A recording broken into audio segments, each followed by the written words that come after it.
Bapak Ibu sudah belajar satu yang namanya marketing revolution. Yo, marketing revolution dalam satu kata apa? Dalam dua kata apa? Tiga kata apa? Gampang? Oke. Masuk akal? Oke, sekarang Bapak Ibu kita belajar apa sih bedanya marketing tradisional dengan marketing revolution. Siap? Ini Bapak Ibu.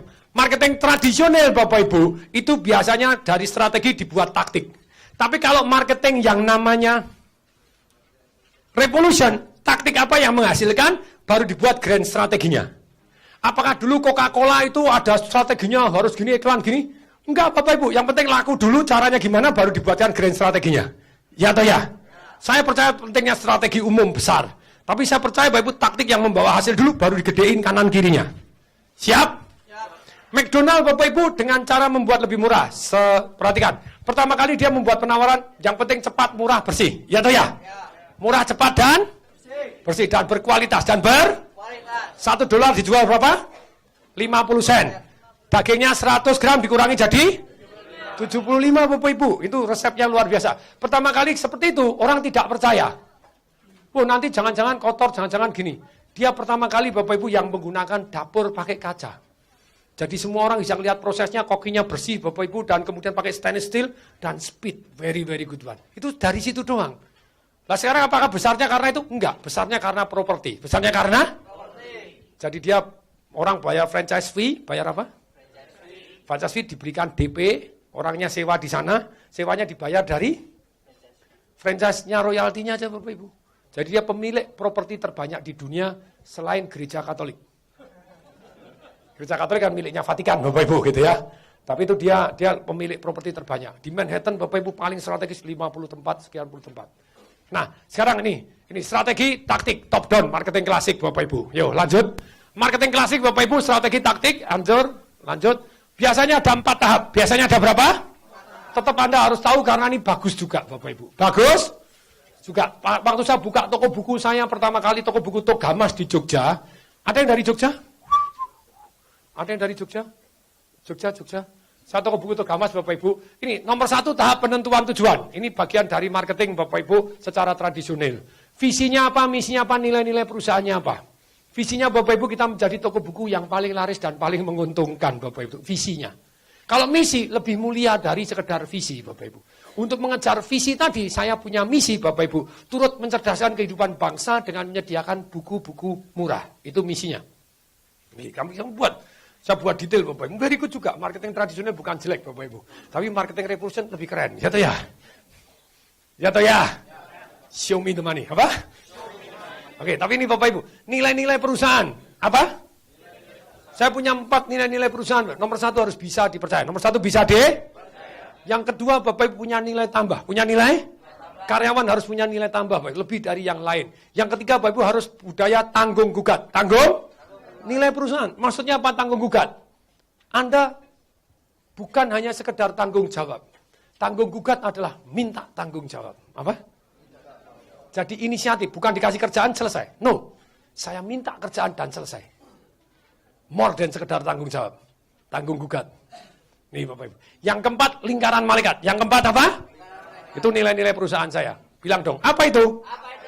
Lingkaran malaikat itu begini, ketika somebody jadi setan, apa? Masuk atasan kita, mungkin kita jadi setan, mungkin kita setan kecil, contohnya, kita terlambat, atasan kita ngomongin, kamu lo selalu terlambat. Padahal tidak selalu Bapak Ibu. Tapi mungkin pernah terlambat juga, 2 kali, 3 kali, ya toh ya? Padahal kita terlambatnya semalam lembur sampai jam 4 pagi. Terlambatnya cuma 5 menit, dimarahinnya kenceng banget. Kamu nih hobi terlambat, selalu terlambat. Pak saya kemarin, udah ada alasan, mau jam 4, mau jam 5, tetap datang harus nonton. Ketika atasan jadi setan, kemudian Anda mau jadi malaikat atau jadi setan? Kalau Anda memutuskan ikut jadi setan, yang terjadi apa? Anda gondok, kemarin sudah lembur. Anda mulai menyebut hal-hal yang baik tentang Anda. Dan kemudian mulai membesar-besarkan kesalahan atasan Anda. Atasan mau pilih kasih, ini gini. Semua yang jelek atasan Anda ada, semua yang hebat Anda. Saya sudah lembur, tidak dihitung. Kerja keras begini, tidak dihitung. Naik gaji saya iprit. Ketika Anda sudah seperti itu, mulai malas, kalau gitu besok aku tidak mau lembur. Lembur tidak dihargai, terlambat dimarahi. Kemudian Anda tidak mau lembur. Begitu tidak mau lembur, atasan ngomong gimana? Kamu loh, sudah selalu terlambat, masih tidak mau lembur lagi. Modar tidak Bapak Ibu? Setannya lebih gede toh, ya toh? Setan balas setan, setan lebih gede. Begitu gini, wah, baru sekali tidak mau lembur, dulu lembur aja tidak pernah dihargai. Balik lagi sudut pandangnya masing-masing. Terus kemudian ngomong lagi apa? Jadi setan yang lebih gede. Males aku. Kerja jadi ogah-ogahan. Mulai bolosan. Tambahin lagi atasnya jadi setan lebih gede lagi. Sudah lembur tidak mau, telatan, bolosan lagi. Kasih surat peringatan 1. Ya toh ya. Surat peringatan 1 ada bilang, dulu aku lembur tidak pernah dihargai, sekarang tidak masuk aja di SP. Pilih kasih. Mulai males lagi, ya toh ya. Akhirnya dikeluarin. Setan tambah setan, masuk kemana bareng-bareng? Neraka together, ya toh ya. Nah itu nilai-nilai perusahaan, harus lingkaran malaikat. Kalau atasan lagi marah, lagi jadi setan, ya jadi apa? Anda ingat bahwa Anda juga bukan Tuhan. Anda manusia biasa yang mungkin juga jadi setan juga, yang kena godaan juga, ya toh ya. Mungkin Anda salah juga, ya toh ya. Nah ketika Anda punya prinsip seperti ini, Anda yang lakukan apa? Anda tetap jadi malaikat. Begitu dimarahin, bahkan nyodorkan diri. Oh, mohon maaf Pak, langsung fokus solusi. Fokus? Kalau Anda fokus inisiatif, fokus? Anda bahkan menghukum diri sendiri, jelas? Kamu ini selalu terlambat. Apa-apa ini? Oh Pak, saya janji, mulai hari saya datang on time. Kalau saya datang terlambat 1 menit aja, saya potong gaji saya 50%. Boleh juga. Bosnya kaget, ya toh ya? Galak juga nih anak buah nih. Boleh, begitu? Oke. Terima kasih Pak. Besok bahkan beberapa saat, kemudian 1 bulan, 2 bulan, 3 bulan sudah on time terus. Setelah dia lupa, setelah 6 bulan, Anda sengaja terlambat. Terlambatin 1 menit. Harus ngabsen toh, telatin dulu. Ya, jedot. Nah, terlambat 1 menit. Mohon maaf Pak, bulan ini saya potong gaji saya separuh sesuai dengan komitmen saya terlambat 1 menit. Keren Pak, keren banget. Atasan Anda jatuh cinta enggak? Jatuh cinta buat orang ini keren banget. Orang yang bisa mendisiplinkan diri sendiri jarang didisiplinkan oleh orang lain. Ya toh ya? Ya toh ya? Orang yang bisa menghukum diri sendiri jarang dihukum oleh orang lain. Ya toh ya? Besok atasan ini kok hebat banget, tanggung jawab, disiplin. Ketika dia butuh pemimpin yang disiplin untuk cabang baru, siapa yang dipilih? Dia ini orang bisa dipercaya, ngomong enggak usah gini, telat 1 menit aja ngaku. Keren? Good? That's part of marketing, lingkaran malaikat. Lingkaran? Dan lingkaran malaikat itu Bapak Ibu gini loh. Kalau Anda yang nomor 2 nilainya adalah memberi nilai tambah. Memberi nilai? Kalau Anda gajinya 100, Anda digaji 100. Anda gajinya 100, Anda hanya membuat nilai tambah senilai 100. Berarti pas layak untuk tidak naik gaji. Saya ulangi. Karena ada yang, apa dengar, ini kok kalimatnya keren gitu ya. Kalau Anda hanya memberi senilai 100, memberi senilai gaji Anda 100, berarti pas layak untuk tidak naik gaji. Pasok? Betul toh? Anda harus selalu membuat nilai tambah lebih dari gaji Anda. Nah, sekarang Anda sudah memberi nilai lebih. Gaji 100, Anda sudah ngasih 400. Bagus toh? Tapi atasan tetap jadi setan. Ya wis tidak naik gaji. Ya wis tidak naik gaji. Anda mau jadi setan atau jadi malaikat? Kalau jadi malaikat, 400 belum ketahuannya. Tak kasih 1000. Tak kasih 40.000. Kalau sudah kasih puluhan ribu, atasan tidak tahu. Mestinya tahulah ya. Tapi kalau tidak tahu, orang lain yang tahu. Ya toh ya. Tapi kalau Anda jadi setan, seperti mutiara kecemplung di got. Kemudian Anda ikut jadi got dengan alasan atasan got, semua got, aku ya ikut jadi comberan. Ketika hujan, air mengalir. Mutiaranya kelihatan enggak? Sudah jadi air, comberan, ikut jadi setan. Tapi kalau Anda tetap mutiara, lingkaran malaikat, Anda tetap malaikat. Ketika bumi gonjang-ganjing, hujan mengalir, air mengalir. Dari got tengah Anda kelihatan mengkilat, diambil jadi mahkota Bapak Ibu. Iya toh ya? Siapa yang mau tetap jadi malaikat? Angkat tangan, katakan saya. Apapun. Ya atau ya? Cocok? Good? Siap? Kita lanjutkan. Lanjut? Ini nilai-nilai Bapak Ibu kita buat Bapak Ibu. Sekarang perusahaan Anda besar ya baguslah punya ini. Tapi kalau baru mulai yang penting show me the money dulu. Ya atau ya? Kebanyakan tetet-tetet gini gak golek duit Bapak Ibu. Oke, kita lanjutkan. Lanjut?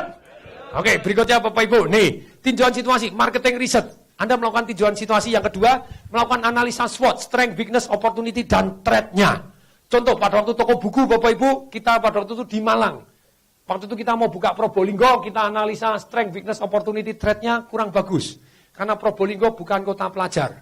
Kita mau copy paste Bapak Ibu, amati tiru modifikasi lebih baik dari kota Malang.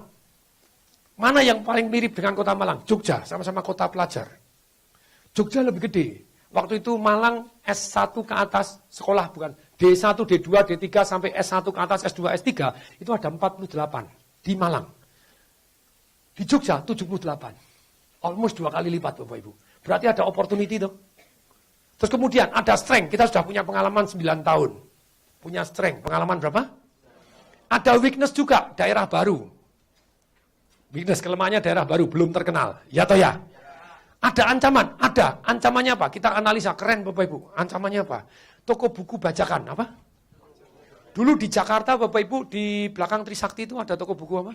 Bukan bajakan, toko buku ngetop Bapak Ibu, murah sekali.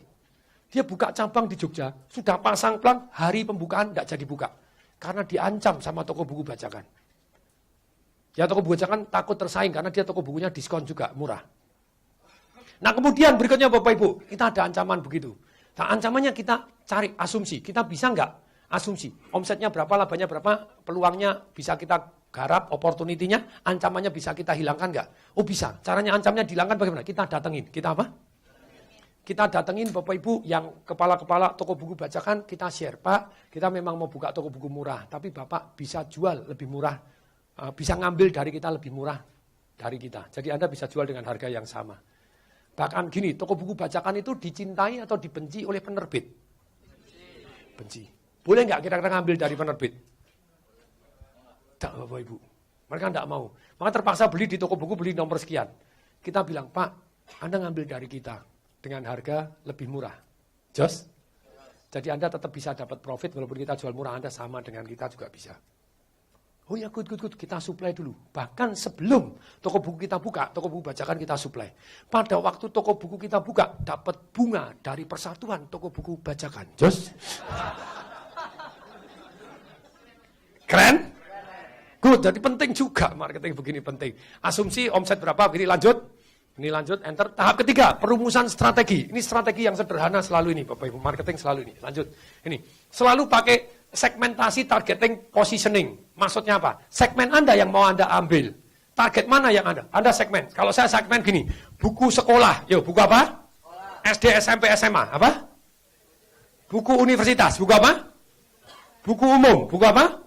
Itu kita segmentasi. Mana yang jadi target kita? Buku kuliah. Buku apa? Karena SD jarang sekali. Buku kuliah akhirnya kita kembangkan segmentasinya. Buku anak. Kita target buku ini, buku anak, ibu-ibu, buku resep. Nah itu ada tekniknya Bapak Ibu. Jadi tekniknya kita segmentasi dulu. Segmentasi dasarnya macam-macam. Berdasarkan pendidikan, berdasarkan income, berdasarkan pengeluaran, berdasarkan wilayah. Berdasarkan apa? Nah kalau saya berdasarkan sekolah, buku SD, buku SMP, SMA, atau buku kuliah, buku umum, gitu doang. Kami sasar yang nomor 1 adalah buku kuliah, karena kuliah mau tidak mau orang beli. Nah, kemudian berikutnya positioning. Positioning itu gini, Anda ingin diingat seperti apa? Ada USP, Unique Selling Proposition. Positioning Anda, perang pertama marketing itu perang di kepala. Perang di? Itu bukunya Oris, judulnya Positioning. Maksudnya perang di kepala itu gini Bapak Ibu. Sekarang saya tanya Bapak Ibu, kalau Mercedes-Benz kesan Anda apa? Mewah, mahal. Kalau BMW? Sporty. Betul? Sama-sama barang mahal tapi sporty, ya toh ya. Volvo, aman, ajaib. Padahal Volvo sudah tidak pernah Anda lihat, jarang banget, paling base, ya toh ya. Ya toh ya. Tapi Anda masih kesannya aman, hebat nggak positioningnya? Tong disemparingin sama dengan apa? Gila, bagus, ya toh ya. Dahsyat, gila bawa manfaat, ya toh ya. Itu kan memang gila tapi yang penting bawa manfaat, ya toh ya. Ini mau edan banget, jurusnya ngawur tapi yang penting hasil, ya toh ya. Ya toh ya, ilmunya keren-keren gitu ya, semangat, energinya nggak habis-habis, wah, mau terus ya toh ya. Jadi terserah Anda Bapak Ibu, itu positioning. Positioning saya sebetulnya Bapak Ibu, ilmunya ilmu jalanan, street smart, show me the money. Kalau marketing jedet, dan itu hari ini powerful sekali. Sangat powerful, karena saya sangat berbeda dengan para ahli marketing yang lain. You name it, sebutkan nama ahli marketing yang lain Bapak Ibu. Beda banget Bapak Ibu. Beda atau beda? Mereka branding. Ya atau ya? Branding itu seringkali curang Bapak Ibu. Ketika lu 12 miliar, Anda dikasih satu buku doang Bapak Ibu. Pasar turi, bayar konsul 12, kasih satu buku.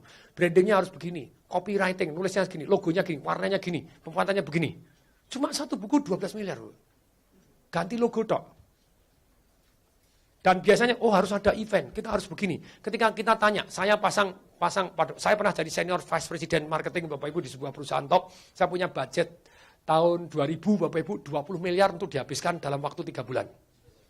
Kalau ngabisin tok gampang. Oke. Saya undang Bapak Ibu marketing consultant. Oh, gampang, Pak. Ini gini, kita tempatkan. Dana Anda berapa? 20. Oh, gampang. Kita pasang iklan TV 4 miliar. Kita buat katalog 4 miliar. Kita buat ini sekian miliar. Ngabisin tok Bapak Ibu. Pinter banget. Kemudian saya tanya, kalau menghasilkan iklan gini kira-kira jualannya naik berapa? Oke, saya tanya lebih tepat. Pasang baliho berapa? Oh, di Sudirman. Ini berapa? 980 juta. Kalau iklan koran berapa? 320 juta. Mana yang lebih menghasilkan? Sama-sama 980 juta. Tak taruh di koran sama baliho, mana yang menghasilkan? Dia bilang, Loh kok awal gimana? Dia bilang, jawabannya gini, ya enggak bisa begitu. Kalau ngukur harus pakai marketing research. Pakar marketing research-nya ada bagian yang lain. Kita undang pakar marketing research Bapak Ibu. Tanya, kita bisa nggak menghasilkan? Oh bisa. Bisa diukur, bisa. Sebelum Anda pasang iklan, kita lihat awareness-nya. Diukur, satu orang 200.000. Harus minimal 2.000 orang. 200.000 untuk dana research-nya. Dan itu awal. Nanti kalau sudah selesai, Anda pasang iklan gini, kita bayar lagi. Kita riset lagi 2.000 orang. Kita survei. Anda tahu atau enggak? Kemudian saya ukur. Itu awareness-nya yang diukur. Kita bisa tahu enggak iklan mana yang paling menghasilkan uang? Wah, ya so. Saya zaman dulu gemes, tahun 2000 saya sudah gemes Bapak Ibu. Wong edan marketing kayak gitu kabeh gitu ya. Maksud saya mana menghasilkan duit, mana yang show me the money, gak ada Bapak Ibu.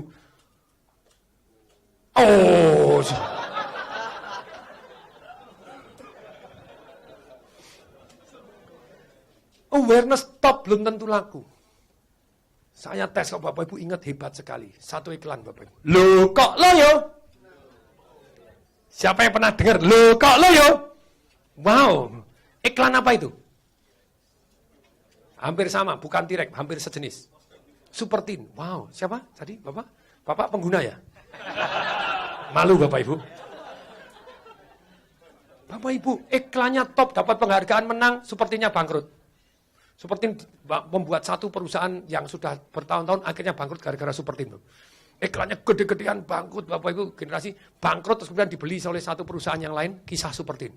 Iklannya dapat penghargaan Bapak Ibu, agensinya keren Bapak Ibu, diingat seumur hidup, tapi bangkrut. Bilang, kok bisa? Coba Anda beli Supertin, loh kok loyo? Jadi Anda pergi ke apotek, pergi ke mbaknya, mau cari apa Pak? Supertin. Mbaknya ngomong, loh kok loyo? Putar nggak Bapak Ibu? Malu atau malu? Orang beli Supertin mbahnya malu, edan nggak? Edan nggak? Sedih atau sedih banget? Ngetop belum tentu laku. Secara positioning kalau ngetop kemungkinan lakunya lebih besar. Masuk akal. Branding very important, setuju. Tapi banyak cara Bapak Ibu. Sama-sama contohnya branding. Saya pergi ke Makassar. Selamat datang Bank Mandiri. Bank Mandiri mengucapkan selamat datang di Kota Makassar. Bank Mandiri, branding. Kalau saya tidak suka Bapak Ibu. Saya mending tetap selamat datang, langsung kasih penawaran. Buka rekening di Bank Mandiri, diundi Ferrari, keren? Jos? Anda penawaran itu juga bagian dari branding kok. Sama-sama pasang teplok, kenapa enggak? Ya atau ya? Sebentar, ya atau ya? What is your offer? Kecuali Anda duitnya sudah banyak banget, Anda pokoknya diingat-ingat, tetap boleh. Karena enggak diingat ya enggak laku, ya atau ya? Jadi branding terus supaya orang laku. Anda sudah terbukti. Branding doang boleh enggak? Ikuti saya, boleh. Apa? Satu hari saya duduk di pesawat terbang Bapak Ibu. Satu senior wakil direktur, Bapak Ibu wakil presiden direktur sebuah bank top. Wah Pak Tung itu beda aliran dengan kita. Gitu ya. Kita alirannya soft selling, Pak Tung hard selling. Bapak Ibu, saya bilang sama Pak, saya sebetulnya bukan aliran soft selling, hard selling. Saya alirannya deng shopping. Kaget dia Bapak. Lu kok deng shopping? Deng shopping Perdana Menterinya China Bapak Ibu. Loh, kok Deng Xiaoping? Iya, Deng Xiaoping pernah satu hari ditanya, Pak. Ditanya sama wartawan. Loh sebetulnya China ini komunis, sosialis atau enggak toh? Kok sekarang jadi liberal? Kok sudah jadi kapitalis, orang boleh kaya, boleh begini. Jawabannya Deng Xiaoping gimana? Bagi saya kucing warnanya hitam boleh, warnanya putih boleh. Yang penting bawa rakyat jadi makmur. Boleh? Yang penting bisa nangkep tikus. Yang penting bisa nangkep? Saya kucing mau hitam mau putih bisa nangkep tikus boleh. Sistem apapun boleh, yang penting rakyat makmur. Jos? Terus saya Pak, saya soft selling saya juga belajar. Itu di bab ke-12. Bab keberapa? Ya toh ya? Tapi 1 sampai 11 terserah, pokoknya show me the money. Ya toh ya? Ya toh ya? Boleh?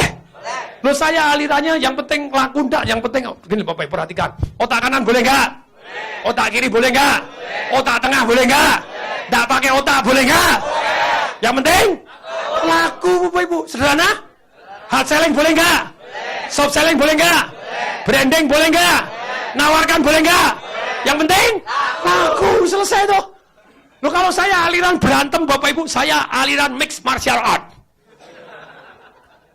Bapak Ibu, sekarang Bapak Ibu, kan yang penting geletak, ya toh ya? Oke, jurus bangau boleh nggak? Yang penting lawannya? Jurus ular boleh nggak? Yang penting lawannya? Jurus monyet boleh nggak? Yang penting lawannya? Jurus ayam boleh nggak? Yang penting lawannya? Jurus cacing boleh nggak? Siapa tahu lawannya dijijik sama cacing? Anda kayak cacing gini langsung pingsan, Bapak Ibu. Jurus cacing boleh nggak? Yang penting lawannya? Gampang? Ada orang Bapak Ibu, oh ini pakai namanya itu above the line, below the line, turun the line. Saya paling penting bottom line, cuan gak laku gak, ya tuh ya. Bottom line-nya piye, laku ndak, ya tuh ya. Kebanyakan teori, ya tuh ya. Ya tuh ya. Jedot, geletak enggak Bapak Ibu. Kalau Bapak Ibu belajar bela diri, Bapak Ibu jurusnya cuma 5 ini doang, selesai. 1 speed and power. Jedot Bapak Ibu, geletak enggak, ya toh ya? Ya toh ya? Yang kedua Bapak Ibu, Anda harus bisa menghindarin speed and powernya orang, ya toh ya? Anak mati refleks Anda bisa menghindarin juga. Yang ketiga Bapak Ibu, Anda belajar teknik kuncian. Zaman dulu Bapak Ibu orang yang belum pernah belajar teknik kuncian. Orang juara karate, juara taekwondo, juara apapun Bapak Ibu, lawan yang gulat, lawan yang Jiu-jitsu mati langsung Bapak Ibu. Kerapyak. Loh itu pertandingan umum. Kalau orang tidak belajar bela diri menghindari kuncian Bapak Ibu. Yang jurus keempat. Dalam waktu 2 menit, 3 menit. Untel kayak orang kawin. Ya toh ya? Gulat penting belajar Bapak Ibu. Nah kalau saya, Bapak Ibu tahu nggak sebetulnya Bapak mixed martial art yang pertama kali di dunia? Bruce Lee. Bruce Lee Bapak Ibu, itu sampai ada majalah bela diri Bapak Ibu mencantumkan mixed martial art itu terinspirasi dari Bruce Lee. Bruce Lee itu melepaskan diri dari aliran bela diri Bapak Ibu. Yang penting lawannya ngeletak. Yang penting lawannya? Siapa yang pernah nonton Game of Death-nya dari Bruce Lee? Siapa pernah nonton? Yang level terakhir ada Karim Abdul Jabbar Bapak Ibu, itu naik ke lantai itu. Kalau Bapak Ibu belum nonton film Bruce Lee, cari di internet, very good one. Tapi di level 3 Bapak Ibu, sebelum di Karim Abdul Jabbar, itu ada juara Aikido Bapak Ibu. Aikido itu teknik banting pakai tenaga lawan, ngunci pakai tenaga lawan, juara dunia Bapak Ibu. Juara dunia. Nah, Bruce Lee itu ada film pembuatannya. Itu saya punya VCD, bukan DVD. Jadi ada 2 VCD pembuatan film Game of Death. Waktu itu Bruce Lee Bapak Ibu berlatih olahraga. Dia memang jago bela diri. Berlatih olahraga Bapak Ibu, piting-pitingan Bapak Ibu, teknik ngunci Bapak Ibu. Belajar ngunci. Kemudian si lawannya, si yang juara dunia Aikido ngunci Bruce Lee. Wah gini tidak bisa lepas. No. Oke. Supaya bisa lepas gimana? Oh kalau Anda sebelum dikunci, Anda harus pegang sini ya, supaya bisa lepas. Gitu ya. Oke. Terus Bruce Lee gantian. Kalau kamu sudah terkunci gini, bisa lepas tidak? Sudah terkunci. Yang juara dunia Aikido bilang, tidak bisa. Dia bilang bisa, tidak bisa. Bisa, tidak bisa. Bisa. Mereka banan, gigit. Bruce Lee alirannya liar Bapak Ibu. Yang penting lawannya? Bapak Ibu, kalau Anda tahu Bapak Ibu, dia pada waktu main film dengan Chuck Norris. Chuck Norris itu juara Eropa 7 tahun, tidak pernah kalah. Waktu main film di Eropa, dia jadi bintang film, disuruh ngalah sama Bruce Lee. Dia bilang, tidak mau. Masa tidak pernah kalah kok. Merusak nama baik, ya toh ya? Lah kalau saya kalah sungguhan, oke, suruh lawan Bruce Lee, Bapak Ibu, sungguhan Bapak Ibu. Cedot! 7 detik, geledah kau Bapak Ibu. Ya wis, ngaku kalah. Terus mau belajar Bapak Ibu. Dan itu kalau kisahnya Bruce Lee Bapak Ibu, memang dia Apakah tidak pernah kalah? Pernah Bapak Ibu. Ketendang punggungnya terus cacat lumpuh, tidak bisa bergerak Bapak Ibu. Dicederain, kalau versi filmnya dibokong Bapak Ibu. Pokoknya dibokong itu dia hadap belakang, sudah lawannya ditinggal, diserang pas tempat yang kena tulang punggungnya, sarafnya hampir putus Bapak, terus lumpuh berbulan-bulan segini terus Bapak Ibu, akhirnya bisa sembuh. Tapi dia memang jagoan jalanan. Jagoan? Itu pada waktu di Hong Kong, itu sampai keluar iklan koran Bapak Ibu. Begitu dia jadi bintang film top, yang saingan grup film namanya, produser film, saingannya Bapak Ibu, dicari orang yang bisa mengalahkan Bruce Lee dalam perkelahian sungguh-sungguh untuk diorbitkan jadi bintang film. Jos. Saking tidak kalah Bapak Ibu. Dan itu Bapak Ibu, dia ditantangin di jalanan, diapain Bapak Ibu. Yang paling parah Bapak Ibu, rumahnya dipanjat orang Bapak Ibu. Nah, itu orangnya masuk rumah sakit Bapak Ibu. Dipanjat masuk, ditantang Bapak Ibu. Wah, orang yang sudah marah banget, Bruce Lee-nya marah karena ada istri, ada anaknya Bapak Ibu. Masuk rumah sakit ICU. Tapi dia spesialis Bapak Ibu, yang penting hasilnya. Yang penting? Demikian juga Bapak Ibu, nih perhatikan. Anda segmentasi, targeting, positioning. Unique selling proposition, apa unik Anda? Alfa gudang rabat, Volvo adalah aman Bapak Ibu. BMW adalah sporty untuk orang kaya baru Bapak Ibu yang Anda nyetir sendiri. Mercy orang kaya lama Bapak Ibu. Satu hari Bapak Ibu, Volvo di Indonesia mengeluarkan S850. Saya ingat sekali Bapak Ibu. Kemudian ikut balapan Bapak Ibu. Begitu ikut balapan Bapak Ibu, juara langsung dia ngiklankan. Volvo S untuk eksekutif muda, sporty. Lihat hasilnya. Juara 1 Volvo, juara 2 Volvo, juara 3 Volvo, juara 4 BMW, juara 5 BMW Bapak Ibu. BMW marah Bapak Ibu. Besok konferensi pers. Not fair. Kamu turun tim pabrikan. Sedangkan BMW bukan tim pabrikan, tim ocok-ocok. Tunggu lomba berikutnya. Sama-sama tim pabrikan, menang mana? Dia sewa pembalap juara dunia Bapak Ibu. Diturunkan di Indonesia Bapak Ibu. Plus Bapak Ibu mobilnya sudah jangan tanya. Datangan sendiri dari pabrik Bapak Ibu sudah dirombak total. Wes belas tidak standar, pokoknya menang. Bila perlu pasangi roket. Mosok bodoh, karena itu harga diri ya toh ya. Dia turunkan 5 mobil, juara 1, 2, 3, 4, 5, Bapak Ibu, dia langsung tulis, mana Volvo? Tanya dulu. Edan enggak Bapak Ibu? Itu iklan gila-gilaan. Iklan? Karena dia mempertahankan unique selling proposition saya. Saya sporty, cepat, speed, tak boleh kalah sama mobil aman. Aman kan harus pelan-pelan. Mana ada cepat aman? Minta cepat kok aman. Itu unique selling proposition Anda Pak. Uniknya Alfa gudang rabat zaman dulu Bapak Ibu. Kalau saya uniknya Bapak Ibu diskon seumur hidup. Togamas, toko buku Bapak Ibu. Diskon seumur hidup. Nah berikutnya perkiraan hasil yang terjadi. Perkiraan hasil yang terjadi Bapak Ibu. Oh sebulan 300 juta pada waktu Bapak Ibu. Kemudian identifikasi rencana bauran pemasaran. Yang namanya marketing tradisional Bapak Ibu harus ingat. Ini saya ngajar S2 marketing. Jos. Saya gelarnya SH, ngajar S2 marketing, asisten saya doktor marketing. Jos. Boleh juga dibayar lebih dari doktornya gitu ya. Oke, ngajar S2, wong edan, boleh nggak boleh? SH ngajar S2 marketing boleh nggak? Yang penting show me the money, ya toh ya? Ya toh ya? Nih, biasanya produk, price, promotion, and place. Biasanya yang ini Bapak Ibu. Produknya apa, bungkusnya bagaimana, harganya, promosinya seperti apa. Seringkali, oh Pak Tung itu alirannya promosi. Silakan, pokoknya saya yang paling penting show me the money. Paling penting apa? Place, tempat distributornya seperti apa. Oke Bapak Ibu, tapi saya mau fokus yang penting. Sekali lagi, kalau Anda belum laku, 1 di antara 5 salah. Cuman itu aja, yuk, apa? Kalau Anda belum laku, 1 di antara 5 salah, yuk apa? Penawarannya sudah menarik belum? Kalau tidak menarik, pantesan tidak laku. Bagaimana cara buat menarik? No, buat penawaran. Masih ingat? Sampai 5 level. Boleh? Ada limitnya, ada perbandingan harganya, ada dijual cepat dan alasannya, ada why-nya, big why marketingnya. Yang kedua Bapak Ibu, kalau Anda belum laku apa? Bisa dipercaya atau enggak? Selesai atau gampang banget? Mungkin penawarannya menarik, kalau belum bisa dipercaya, perbaiki bisa dipercaya. Perbaiki, bisa dipercaya. Bagaimana live laku 45 dalam 3 hari? Siapa yang mau belajar angkat-angkatan saya?